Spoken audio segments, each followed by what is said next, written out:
रामकृष्ण हरी मंडळी, संपूर्ण भारतामध्ये आषाढी एकादशी अत्यंत भक्तिभावाने केली जाते. त्याचा सोहळा बघण्याजोगा असतो. ठिकठिकाणाहून पंढरपूरला पायी दिंड्या निघतात.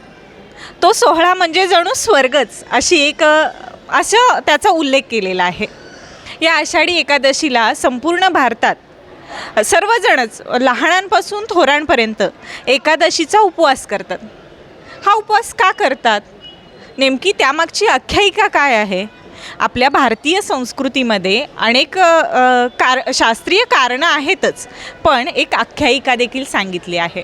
कुंभ हा एक दैत्य होता आणि त्या दैत्याचा पुत्र मृदुमान्य. या मृदुमान्याची भगवान शंकरावरती निस्सीम भक्ती होती. त्याने आपल्या भक्तीतून आणि उपवास तपातून भगवान शंकरांना प्रसन्न करून घेतलं. भगवान शंकरांनीही प्रसन्न होऊन त्याला आशीर्वाद दिला आणि वर मागायला सांगितला. मृदुमान्यांनी त्यांच्याकडे अमरत्वाचा वर मागितला. तथास्तु म्हणून भगवान शंकरांनी त्याला अमरत्वाचा वर दिलाच, पण त्याचबरोबर त्यांनी मृदुमान्याला सांगितलं की तुझा वध हा एका स्त्रीकडून होईल.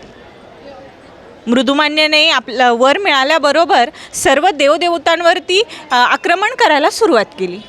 देवदेवता हैराण झाले. भगवान शंकरांकडे त्यांनी धावा घेतला, पण शंकरांनीच त्यांना वर दिल्यामुळं त्यांना काहीच करता आलं नाही. मृदुमान्याला घाबरून सर्व देव हे चित्रकूट पर्वताच्या धात्री म्हणजेच आवळी वृक्षाच्या तळाशी एका गुहेत जाऊन लपून बसले. दिवसभर ते तिथेच होते. देवदेवता दिवसभर तिथेच असल्यामुळं त्यांच्याकडून उपवास घडला आणि तो होता आषाढ महिना. पावसाचे दिवस होते आणि आपसुकच सर्वच देवदेवतांना तिथे स्नानही झालं. आणि ह्या देवदेवता एकत्र त्या गुहेमध्ये असल्यामुळं त्यांच्या सगळ्यांच्या श्वासांमधून एक शक्ती निर्माण झाली. ती शक्ती म्हणजेच एकादशी. आणि त्या शक्तीच्या माध्यमातून मृदुमान्याचा वध करण्यात आला, त्या दैत्याचा नाश करण्यात आला आणि देवदेवतांना त्याच्यापासून वाचवण्यात आलं. त्या शक्तीलाच एकादशी असं नाव आहे. आणि याच एकादशीमुळं आषाढ महिन्यामध्ये ही गोष्ट घडल्यामुळं सर्व देवदेवतांच्या श्वासातून म्हणजे सर्व देवांचा आशीर्वाद ज्यामधून मिळतो अशी ती एकादशी अशी सर्वत्र मान्यता आहे. आणि सर्व देवदेवतांचा आशीर्वाद मिळावा या मान्यतेनं भक्तीनं सर्व लोक हा एकादशीचा उपवास करतात. या एकादशीच्या उपवासाला नेमकं काय खाल्लं जातं?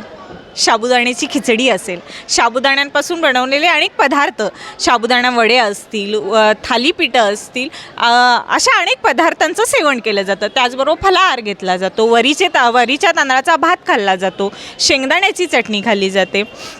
सहसा या एकादशीला शाबूचे पदार्थ, उपवास कोणताही असू दे, परंतु ही एकादश जी आहे ती संपूर्ण मोठ्या प्रमाणामध्ये ही एकादश केली जाते. आणि या एकादशीला शाबूचं सेवन जास्त केलं जातं. या शाबूची उलाढाल ही बाजारपेठेमध्ये खूप मोठ्या प्रमाणात होते. त्याचे दर नेमके काय आहेत, ती किती प्रमाणामध्ये त्याची मागणी होते, आवक किती प्रमाणात केली जाते, हे आपण आज पाहणार आहोत TV नेक्स्ट मराठीच्या माध्यमातून. चला तर मग जाऊया बाजारपेठेत. आषाढी एकादशीला मोठ्या प्रमाणामध्ये साबुदाण्याचे अनेक पदार्थ खाल्ले जातात. या साबुदाण्याची बाजारामध्ये मागणी काय आहे, त्याचे दर काय आहेत, हे जाणून घेण्यासाठी आपण इथे आलेलो आहोत. गेल्या 3 पिढ्यांपासून साबुदाण्याचा व्यापार करणारे अजित करांडे सर आपल्यासोबत आहेत. आपण त्यांच्याकडून जाणून घेऊया. नमस्कार सर. नमस्कार. आपण गेली कित्येक वर्ष हा साबुदाण्याचा व्यापार करताय? आपण आता हे साधारण 1965 पासून म्हणजे माझ्या वडिलांनी हा बिझनेस चालू केला कोल्हापूरमध्ये. आणि त्यानंतर आज माझा मुलगा, माझा पुतण्या हे आहे, म्हणजे आज आमची 3 पिढ्या या व्यवसायामध्ये आहेत. आषाढी एकादशीला साबुदाण्याची आवक ही जास्त असते, त्याबद्दल काय सांगा?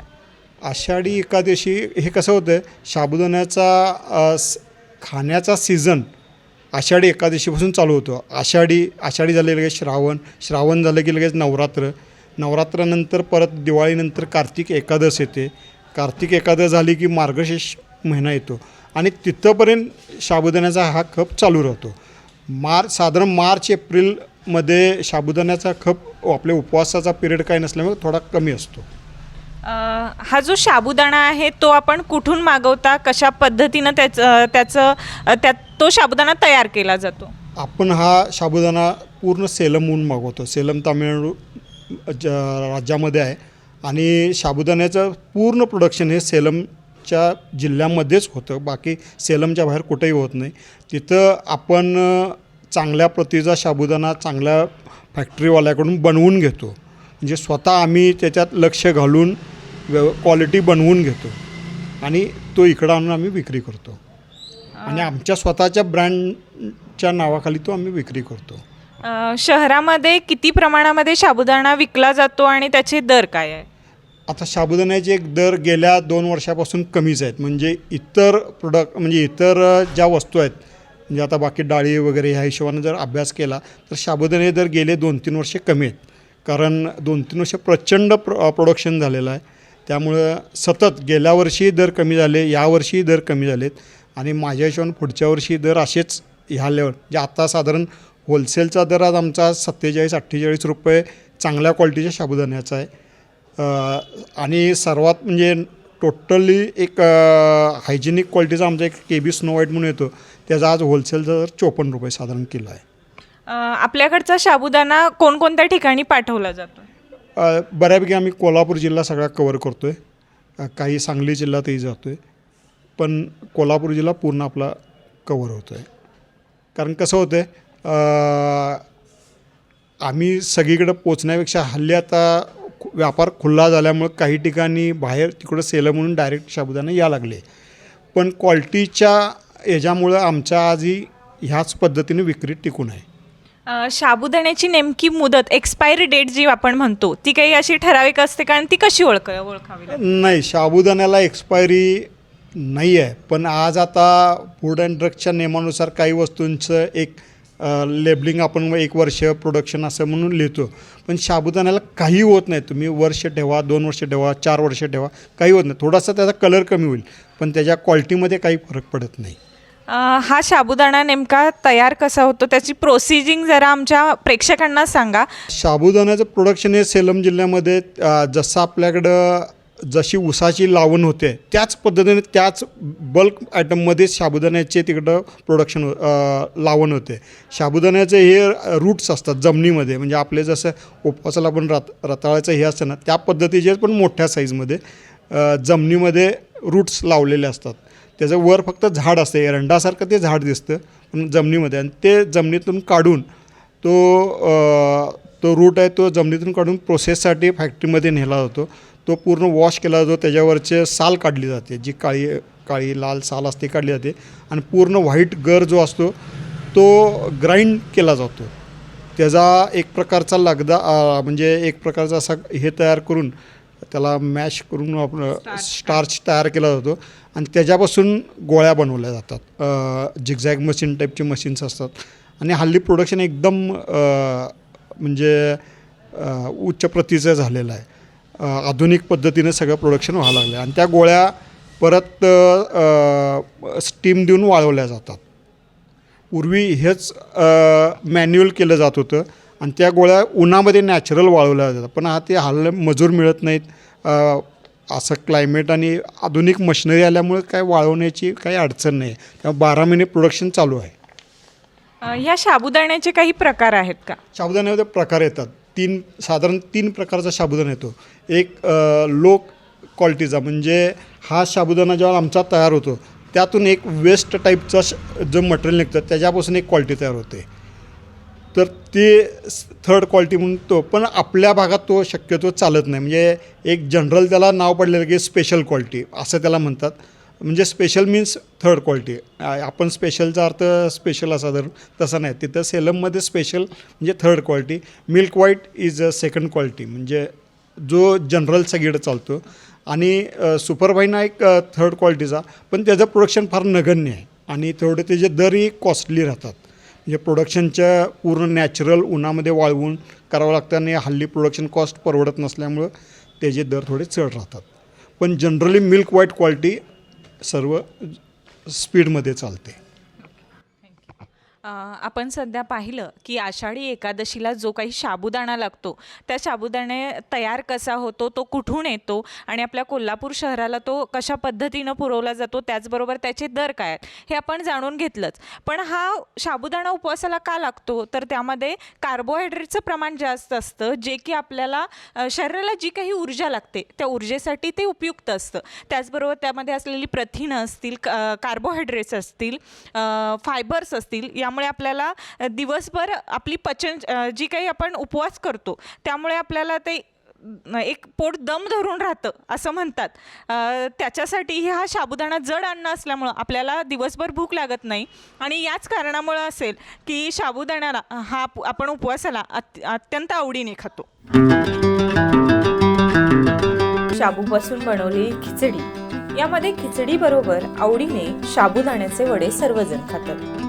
आज आपण पाहणार आहोत उपवासातील एक खमंग आणि खुसखुशीत रेसिपी, साबुदाणा वडे.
अर्जुन अरुण पाटील माझं नाव आहे. मी हॉटेल व्यावसायिक आहे. हॉटेल माझं स्वतःच आहे.